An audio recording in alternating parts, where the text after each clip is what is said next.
CNG stand দখল কে করেছে? BNP. Bus stand দখল বিএনপি। বাজারঘাট দখল বিএনপি। রাখছেনটা কি বাংলাদেশে?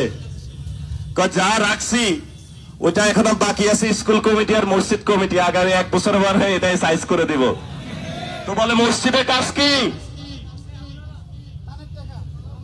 কয় মসজিদে সমাজ কল্যাণ মন্ত্রণালয় থেকে টাকা আসে, ওটাও খাইয়া দিতে হবে। কয় স্কুল কমিটিতে কাজ কি? কয় বাচ্চাদের জন্য ছোট ছোট বিস্কুট আছে, ওই টাকাও খাইয়া দিতে হবে। 17 বছর বুকা ছিলাম, বাংলাদেশ আর 100 বছর খাইলেও তো এটা শেষ হবে না। তোমার জন্য লালত, তুমি মানুষের সেই জনগণের যে টাকা সেটা মেরে দিয়েছ, তুমি বাংলাদেশি কোন নাগরিক হইতে পারো না। এত এই ধরনের মানুষ রাজনীতি করে, এখন নিজের রাজনীতি করতে লজ্জা পায়। কাদের সাথে রাজনীতি করি?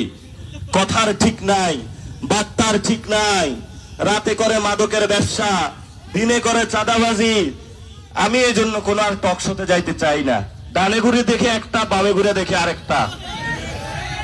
আপনারা তো এগুলা থেকে গন্ধ পান না, দুর্নীতির গন্ধ খুব বিশ্রী গন্ধ।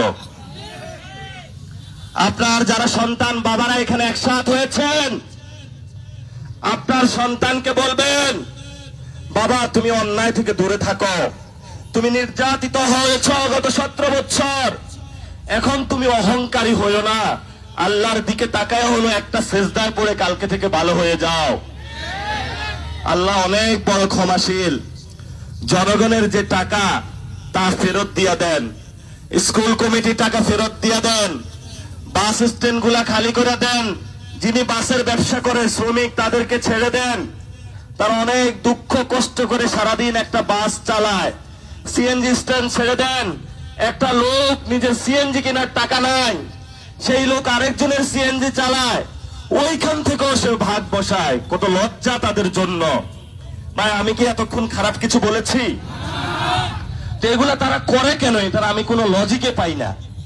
বললে আবার চোখ তুলে ফেলে। এদেরকে কি করা যায় আপনারা একটা বুদ্ধি দেন। হ্যাঁ, এটা তো জেলে থাকলেও সংশোধন হবে না। গত 17 বছর তো থাকছে, সংশোধন হয় নাই, খাসলত পরিবর্তন হয় নাই, হয়েছে কোনো পরিবর্তন হয় নাই।